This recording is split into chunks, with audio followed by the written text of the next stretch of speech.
Magandang araw mga ka-BTV. Pag-usapan po natin ang mga maiinit na balita dyan sa Pilipinas.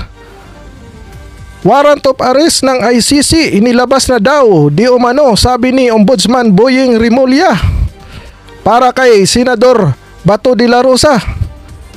Aba po'y parang scripted po talaga mga ka-BTV dahil di ba po naglabas ng pahayag itong si Trillanes na malapit na daw pong lumabas ang warrant of arrest nitong si Senador Bato de la Rosa. At ito na nga po at in-announce na po nitong si Ombudsman Boyeng Rimulya na lumabas na daw po ang warrant of arrest nitong si Senador Bato de la Rosa. Pakinggan po natin at panoorin po natin ang balitang ito.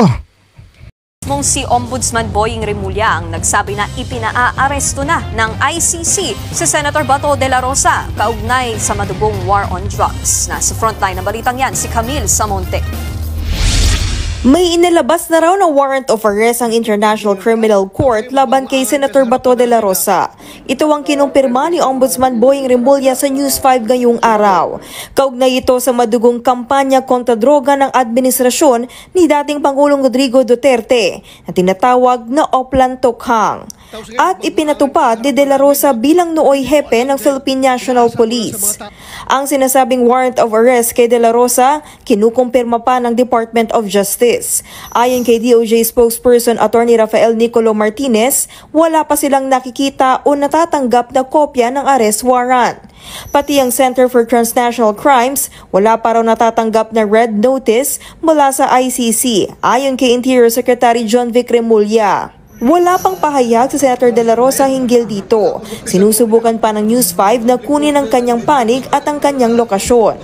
Kahapon lang, nag-post siya sa pagbisita niya sa mga naapektuhan ng Bagyong Tinyo sa Cebu. Sa isang post naman ng kanyang kaalyado at counsel na si Attorney Israelito Torion, sinabi nitong aware sila sa arrest warrant umano laban kay De La Rosa, pero hindi pa raw nila ito makumpirma. Hintayin daw muna ang verified information mula sa mga otoridad o sa mismong ICC. Kung totoo man, nagtitiwala raw sila na aaksyon ng gobyerno ng Pilipinas nang naaayon sa batas at dadaan muna sa local judicial confirmation base sa konstitusyon at due process. Wala pang pahayag ang Malacanang tungkol sa umano'y arrest warrant kay De La Rosa.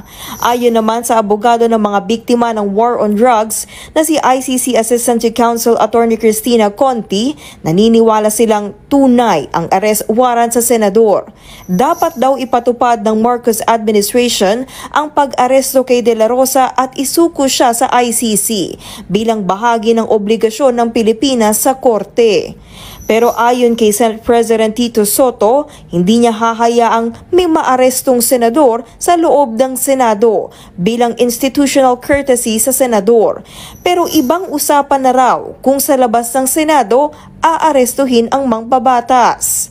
Sakaling arestuhin nga si Senator De La Rosa, dadalhin siya sa ICC sa The Hague, the Netherlands, kung saan nakakulong ngayon si dating Pangulong Duterte. Sa ngayon, wala pang petsa ang confirmation of charges hearing ng dating Pangulo.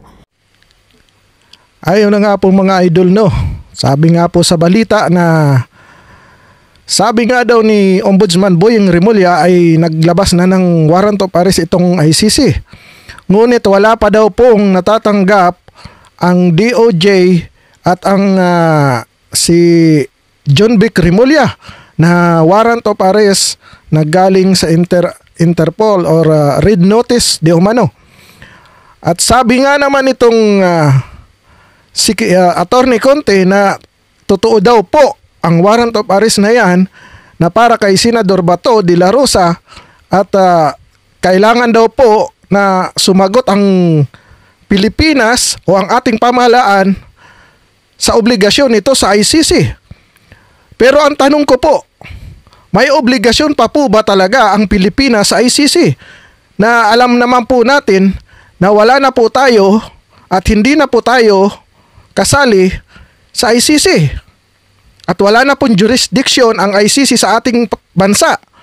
Paano pong nagkaroon at kailangan nating sumagot o ang ating pamahalaan kailangan sumagot sa obligasyon sa ICC? Kung totoosin nga po talaga ang paghuli kay Tatay Digong ay isa pong kidnapping. At isa pa po, mismong yung dating judge sa ICC nagsalita na talagang wala ng jurisdiction ang ICC sa Pilipinas dahil hindi na nga ito miyembro ng ICC. Pero alam na po natin to, politically po kasi ang nangyayari dito. May politika po talagang nangyayari kasi dito. Kaya po halos lahat ng kaalyado nitong si Tatay Digong ay gustong ipadala sa dahig.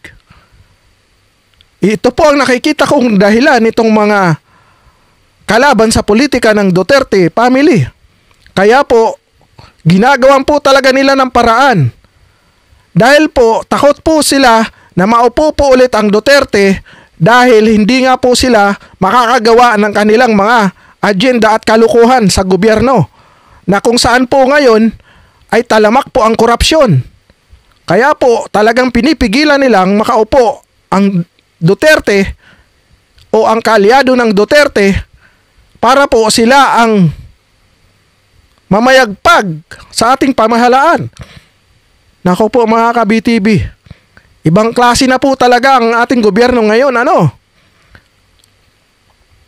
Hindi na po natin pwedeng pagkatiwalaan itong ating gobyerno na to. Dahil po sa mga nangyayari ngayon, isa na naman po itong diversionary tactics ang ginagawa nila para makalimutan natin ang issue dito sa flood control scam na to. Pero po sa tingin ko po, hindi na po nila magagawa pang mapaniwala ang sambayan ng Pilipino sa nangyaring sakuna dyan sa Cebu City. At ngayon nga po ay mayroon na naman po tayong kakaharaping isang super typhoon na itong si Uwan. Pero po itong mga politiko na to, wala pong ginawa at wala pong inatupag kundi ang mga Duterte. Anong klase po kayong mga politiko? Anong klase po kayong sabi nyong para kayo sa sambayan ng Pilipino? Anong klase po kayong mga naninilbihan sa sambayan ng Pilipino kung wala po kayong ginagawa kundi demolition ang Duterte at ang mga kaalyado nito? Anong klase po kayong mga namumuno sa ating bansa kung yan lang po ang inyong gustong mangyari? Na dapat nga po isinasantabi po natin yan dahil ang dami pong nagbuwis ng buhay sa nakaraang bagyong Tino. Pero wala po itong ginagawang gobyerno na to kundi gumawa ng issue at diversion ang usapin dito sa flood control. Naku po mga ka-BTV, ibang klase na po talaga. Ito po ang sinasabing bagong Pilipinas nitong administrasyon na to na kung saan binibend nila ang batas.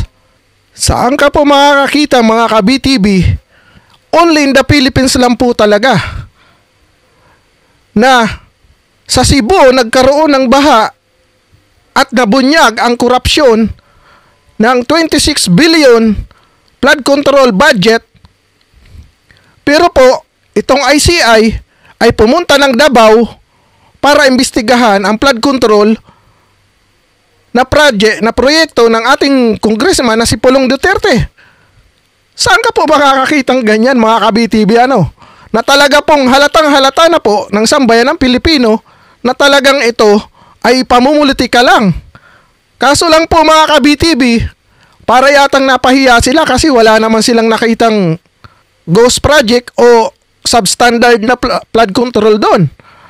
At mayroon po silang nakita mga ka-BTV, nakakatawa kasi sa mainstream media yung maliit na sira ng flood control, yun po talagang hinighlight nila sa balita nila mga ka-BTV. Nakakapagtaka lang po kasi hindi ko po masabi kung dapat pa po pating pagkatiwalaan tong si Mayor Magalong Kasi sabi niya po, resign na siya sa ICI. Pero po nung nag-imbestiga ang ICI sa Davao, ay nandun po siya. Nako po mga ka-BTV, mahirap na po talaga magtiwala sa mga tao ngayon sa panahon ng gobyerno na to mga ka-BTV.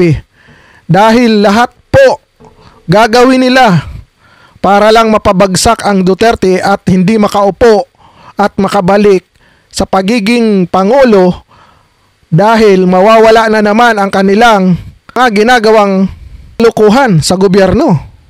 Once na ang Duterte po talaga kasi dahil straight po to at ayaw po sa kurakot, kaya kahit anong paraan ay ginagawa nila at kahit anong diversionary tactics ay ginagawa nila para lang po pasamain ang figura o ang aura ng Duterte.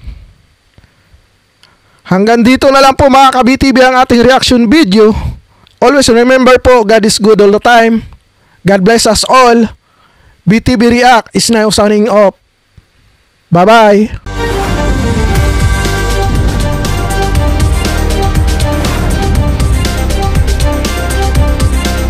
Please subscribe to BTV Reacts channel and click the notification bell. Thank you, BTV friends!